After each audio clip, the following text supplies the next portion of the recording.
Estamos de volta com o programa Campinas, os desafios da metrópole.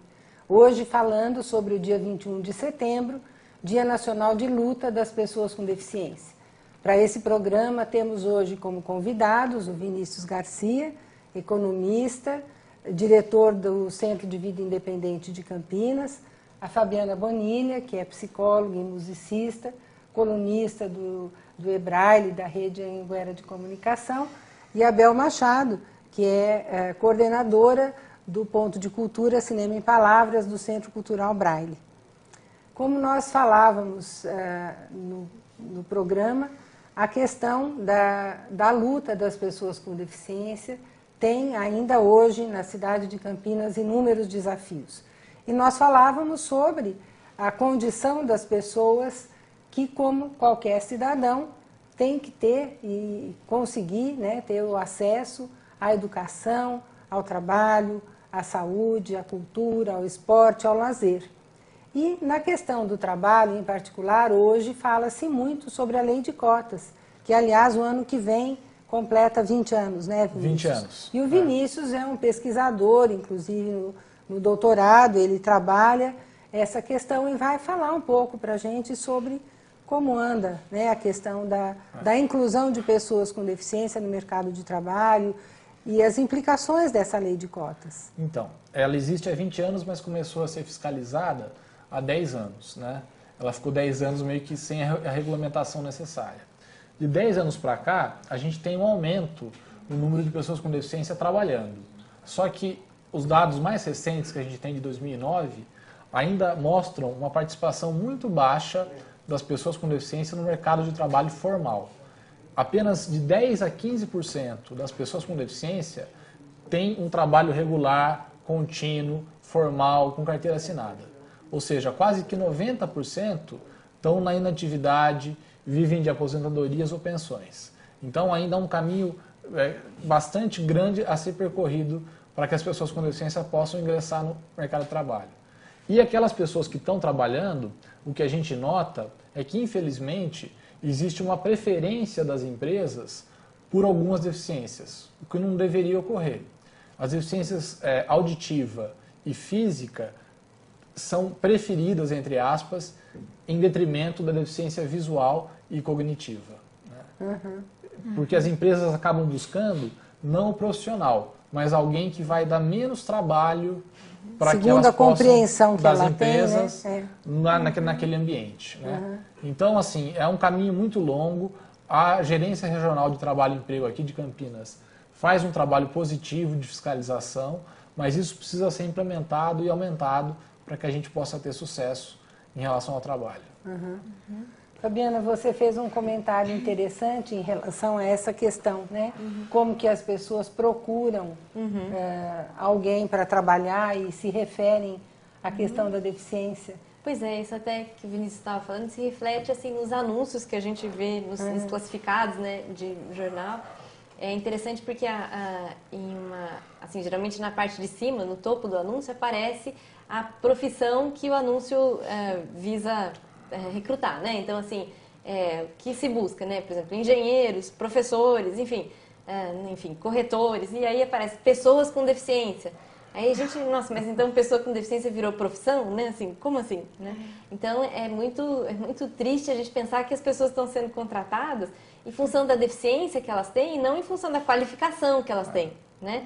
Então, o nosso desejo é que, por exemplo, no meu caso, que eu possa ser, como fui, né, contratada como professora, contratada, enfim, como colunista, contratada talvez como psicóloga e não como pessoa com deficiência visual, né?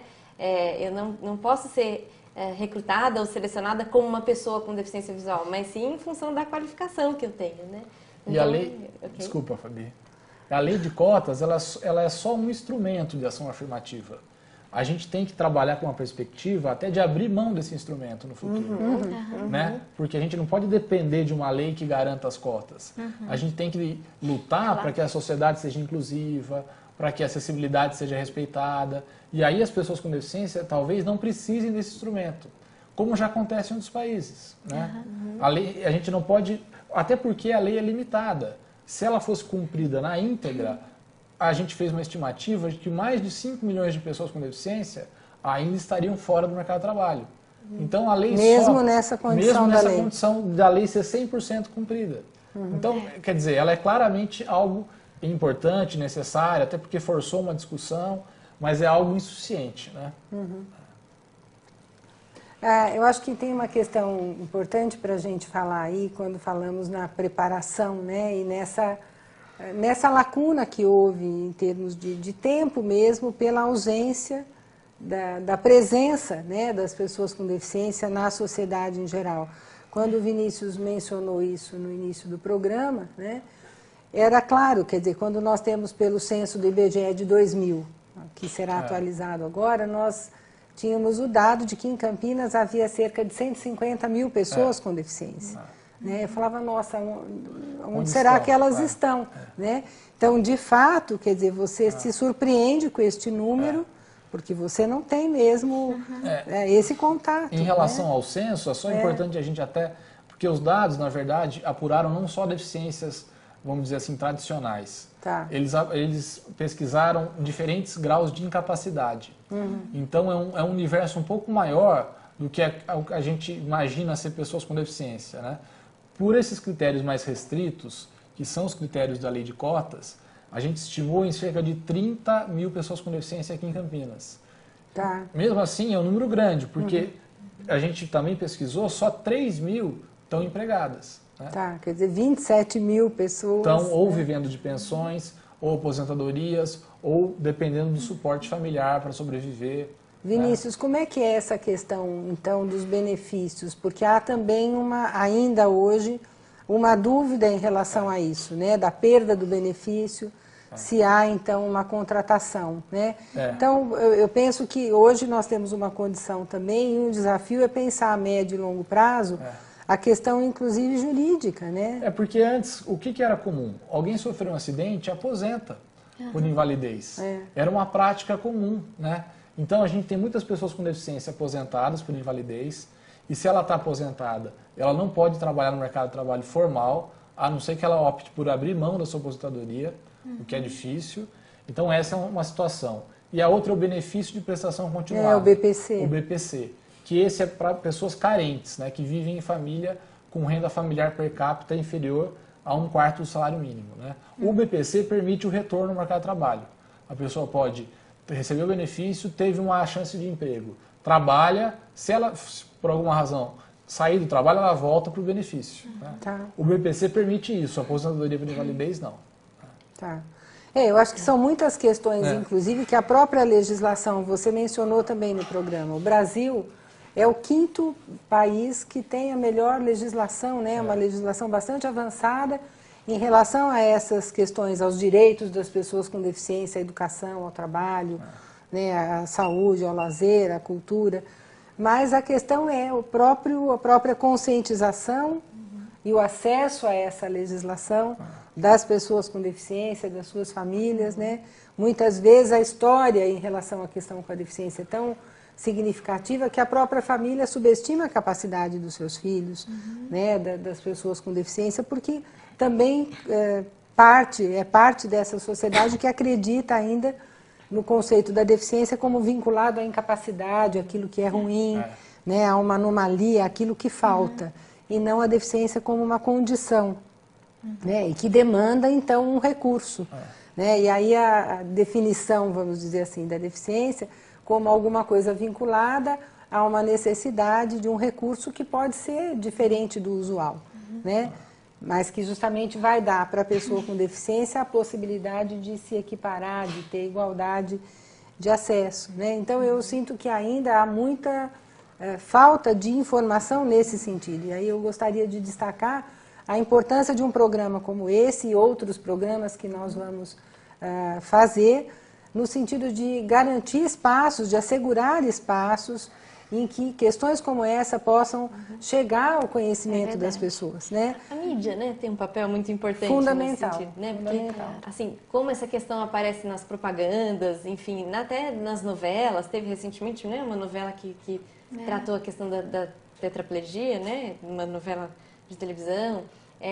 os filmes, enfim, as propagandas e a mídia também informativa, como ela pode abordar esse tema, nesse sentido que eu particularmente convido assim, o telespectador a acessar esse trabalho muito importante que a gente tem na Rede Anhanguera de Comunicação, e que é o Ebraille, né, do qual eu me orgulho bastante de fazer parte, e é um trabalho que pode ser acessado pelo portal Cosmo Online, né, que é o www.cosmo.com.br, e o Ebraille é um canal que procura discutir essas questões, tanto através das nossas colunas semanais, como através de notícias que falam sobre a questão da diversidade, das diferenças. Então, acho que, assim, tomara que todos os veículos assim, ligados à mídia deem espaço para essa questão, assim como esse espaço que a gente está tendo agora, né, aqui no programa, dentro de uma TV universitária, porque eu acho que esse espaço está dentro de uma TV universitária, torna esse espaço ainda mais privilegiado, né, um lugar muito privilegiado que a gente tem para falar sobre essa questão. Né? Uhum. E aí eu acho que nesse sentido, quer dizer, um desafio que eu também percebo com muita frequência, e aí por isso que falávamos da importância de espaços como este e outros, é porque as pessoas têm ainda um desconhecimento muito grande, né, e ainda associam a questão da deficiência a ideias extremamente, vinculam a mitos, a ideias arraigadas, absolutamente ultrapassadas, e acabam tendo a compreensão de que não podem falar sobre isso. Né? Então deixam de fazer perguntas, então tem dúvidas ou tem a ideia de que toda pessoa com deficiência gosta de música, ou que toda pessoa com deficiência é afetiva, ou que toda pessoa, no sentido assim idealizado mesmo, de uma pessoa que é diferente das outras em todos os sentidos, né? E as pessoas se constrangem de perguntar porque entendem que isso possa vir a ser interpretado como uma atitude preconceituosa. E vai tão além, às vezes as pessoas, às vezes tem gente que acha que, por exemplo, por eu ter deficiência visual, a pessoa não pode usar, conversando comigo, a palavra ver. Ela só pode dizer, você viu tal coisa antes? Ai, não, desculpa, viu? Não, né? Não pode usar. Então, assim, vai além, assim, é uma compreensão muito confusa mesmo das pessoas, né, sobre essa questão. Pra mim, assim, vamos correr que a gente tá atrasado. Não pode. Eu estou sempre correndo. Então, mas pode usar, não tem problema. Pois é. E só para a gente comentar a respeito disso, a questão, justamente pela falta de prática, né, pela falta de convivência das pessoas com deficiência, então, tanto esse exemplo que você deu, Vinícius, como o seu, né, Fabiana, quer dizer, são absolutamente comuns. As pessoas perguntam para a gente, mas como que faz? Né? Como que faz para falar com ele? Eu falei, bom, pode falar, né? Ou começa a gritar com o cego. Isso é comum, né? Falar no ouvido da pessoa surda. Eu só sou cego, né, Fabiana? Eu escuto muito bem. E nesse sentido, quer dizer, as pessoas se atrapalham mesmo, e eu me lembro muito de uma história até do Vinícius, depois se você quiser contar, Vinícius, né? Mas as pessoas se dirigem ao acompanhante, né?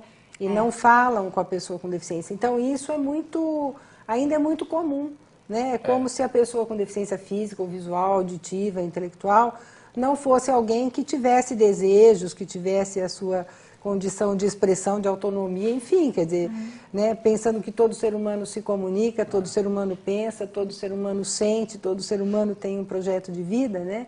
No caso da pessoa com deficiência, você precisa se dirigir a alguém que está próximo dela para poder falar. Acho que você viveu algumas experiências até engraçadas com relação a isso. Há uns 10 anos atrás, que eu fui a um restaurante com a minha esposa, e a gente se sentou, ela não tem deficiência, e aí o garçom veio nos atender e perguntou para ela assim, o que ele vai beber?